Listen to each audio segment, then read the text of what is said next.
promised a quick video.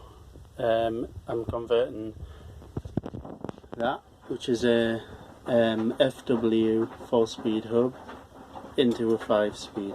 So all them parts down there are all the same. So I'll show you the bits that are different.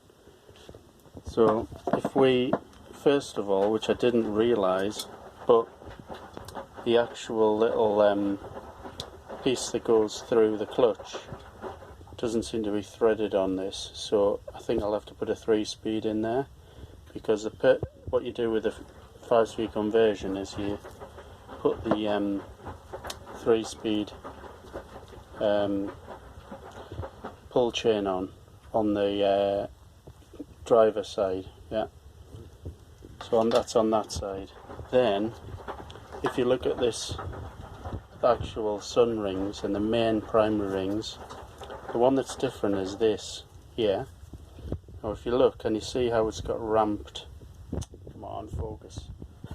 You can just about make out how it's got ramped cogs. Yeah. Now what I've found is not the official part, because HSA 269 is the part that you're supposed to have. However, I found HSA 345, which looks pretty much similar, and the difference is that this will allow engagement both ways because of the ramp, so that way and that way. So I'll just demonstrate what I mean. So if you see, there's a spring in here, and when that engages, it's quite stiff. It's quite hard doing it when I'm balancing this. So you can engage that way, but it's going to slip going the other way. That's how I can see this isn't going to work for the 5th gear. So the purpose of putting that new cog in is to allow it to go both ways. So you still got the spring in the middle, you still have this cog, you still have this, and you still have your bent tab washer to keep it all in place. So there's a strong spring in here as well. Right, on the left hand side, what you'll have, instead of your long massive chain pulling from that side, what you'll have is you'll have your 3-speed ending about here, and on this side effectively it's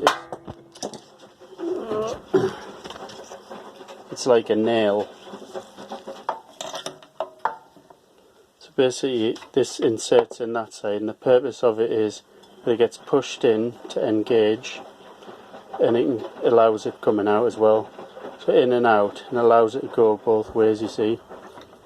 And the thing that'll do that with that nail is this, on the which will be attached on here. So you need another lock nut, which I have. So you have to remember you need another lock nut on here, because this bell crank won't tighten up the left hand side. Well, won't tighten it on the wheel, basically. So, as you can see, there's a little lever in there, which basically pushes when the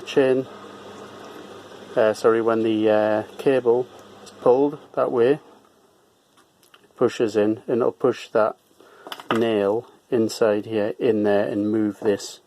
Yeah. So that's the principle. So to change this, there's a tabbed washer here, and a nut which will allow all this to be released to change that, and there's a spring inside. So that's what I'm going to do now. So I'll change that. I'm definitely going to need that from a 3-speed. I think I've got an AW hub somewhere which I'll rob that from. But all the other bits inside are identical. So all you need other than that is the nail going in here. You can use a nail, by the way. You don't need to buy the official part.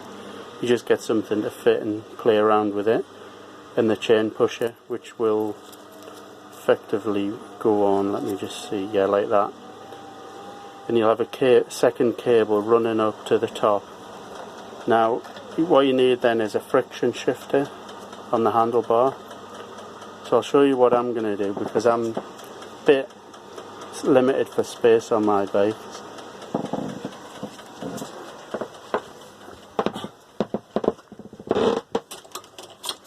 So basically I'm going to try and use another 4-speed on here, like that. Have the cable down, try and I'm just going to cable tie it to the existing cable along here and put a new fulcrum such as that on the other side, and you'll see that it'll go in there.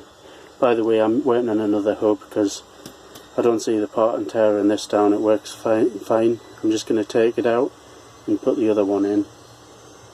So that's the principle, and I'll have a shifter in the middle here, and then my usual shift 4-speed, which will now be a 3-speed there, and that'll do the job. But I'm limited for space because I've got a speedo here, yeah, all sorts on there, so I think that's probably going to be the best place to put it. I do have another friction shifter which I could use if that one won't work, which is here. So I've got a few options to play about with. So there you go, that's what I'm going to do.